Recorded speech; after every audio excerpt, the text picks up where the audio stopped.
We've talked about mortgage guarantees many times before, and we know that, of course, they are designed to help people, help lenders to lend high loan to value on properties.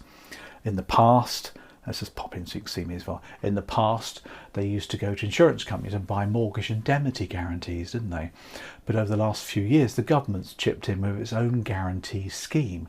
But now they've made this new scheme permanent. So it's really good. So what I'm going to do now is just take you through the permanency of this thing, some of the rules and regulations. So let's just take a look at a nice little table that I put together. I think it will be quite useful to explain how it all works. And on the left hand side there, I've got the features and then the details for you as well. So let's take a look at this new government mortgage guarantee scheme, shall we? So when's the launch date? Well, it's this month, July 2025. It's been launched. So if you're watching this video later, it's been going on for a while now. What's the purpose? Well, the purpose really is to support home buyers who've got small deposits by encouraging lenders to offer 91 to 95% loan to value mortgages. Now, lenders do this anyway, we know that, but they're taking a risk. And because they're taking a risk, they charge high interest to offset that risk. But some of them may require some additional security from the government to help them if it all goes wrong. And the risk here is that prices of properties come down and the person's mortgage goes up and they're in negative equity when they have to be sold under repossession. So that's where they're going with that. So who's it for then? Well, you think it's for the first-time buyers. Well, it is essentially, but it's actually for the lender as well. But the lender benefits from this, but of course the first-time buyer and home movers get to benefit as well because they get a high loan to value mortgage. Notice it's not just first-time buyers, but they must be purchasing a residential property. There's no buy-to-lets going on here or anything like that, or investment properties. It's for normal people buying normal first or second homes for them to live in. Property value cap. Well, there's always a value cap at 600,000. It may go up, we don't know. But 600,000's a pretty reasonable cap for a first-time buyer or somebody moving to their first property or second property. Deposit requirement. Well, minimum 5%. We're not talking about 100% mortgages here. That's a different world altogether. The lender will have to take that risk.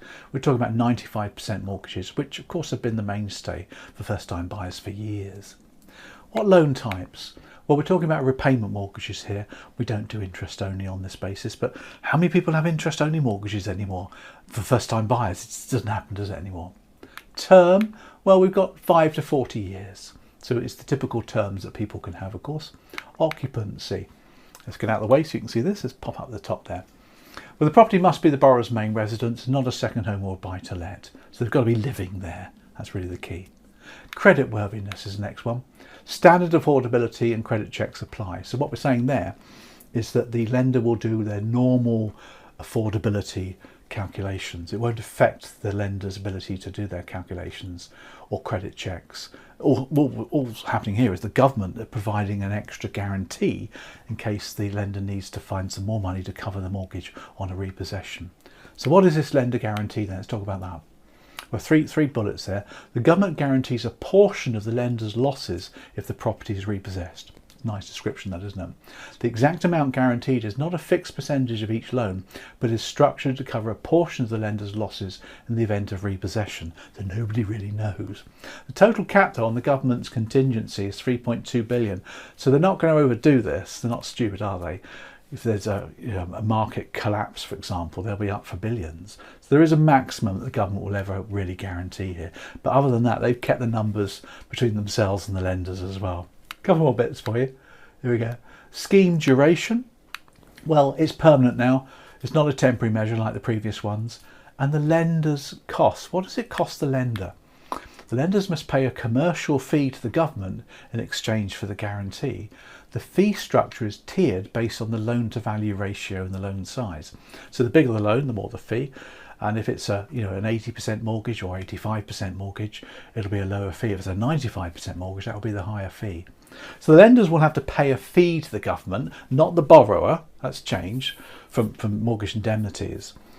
So the lenders are going to have to compensate themselves, so they'll charge a high interest rate, which they currently do anyway. They might charge even more. And that's how they're covering themselves now on mortgage indemnities, by charging extra interest, which the borrower will pay over the term of the product. So that's a good little overview for you on the government guarantee scheme.